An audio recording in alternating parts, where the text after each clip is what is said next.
revolving door syndrome, and we're talking to Pastor Walker in reference to this system. And of course, Pastor Walker, the last time, segment, we talked about the parole board and the parole system.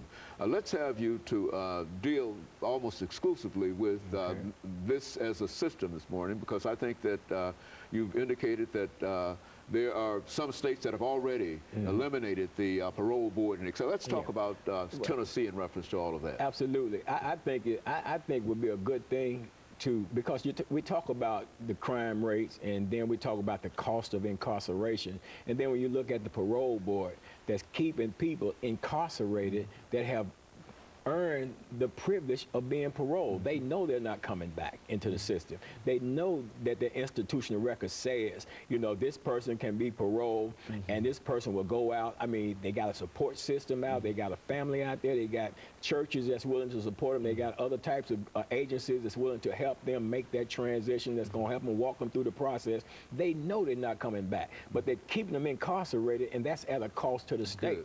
So if you got a part of your vehicle that's causing your vehicle to not run right, you need to fix that part of the vehicle, and that part that's causing the system to not run right is the parole board, because that's what they're doing. They're keeping people in the prison system who have definitely qualified for release from the system, and then letting other people that have not qualified for release be released out into our society, been a threat to our society, been a threat to our safety, knowing these people have not qualified for release. So I would say, Dr. Haney, to solve that problem would be to abolish the parole board system here in the state of Tennessee altogether, like some of the other states. I think it's like 16 states, California, Delaware, Ohio, Indiana, New Mexico, and there's some others, Washington State, I believe. I believe New York has done it too as well. I'm not sure about that, but I think they have.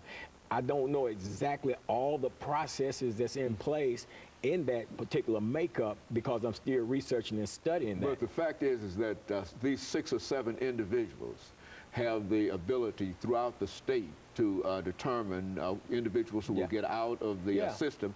And in a real sense, it appears that they seem to be abusing that ability. Is that what we're... Well, they're doing it arbitrarily against different ones, you know, and somebody walk in there and they say, okay, you can go, but you can't, you know, and it's not really based upon the individual merits of that individual inmate. It's just based upon what they think or what they feel, or even so, with this one situation with this guy I was telling you about, I believe that somebody in this process knows the victim is doing somebody a favor. I believe, in all honesty, I believe they're waiting for the victim to actually decease before they actually parole this guy, and there's no real reason for that. I just think it's some underhanded stuff that's going on in this process right there, and for that reason, and it's discriminatory. You know, when you take a black man that's been incarcerated for the same time that, and I've got the documentation, Dr. Haney, I got these individuals' file folders from the Tennessee Department of Correction, and they have been released,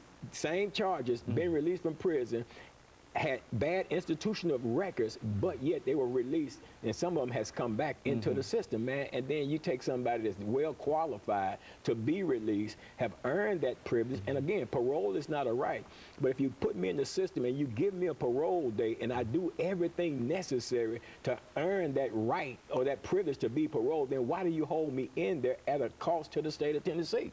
And then somebody needs to look at that. Well, it appears that we're looking at it now.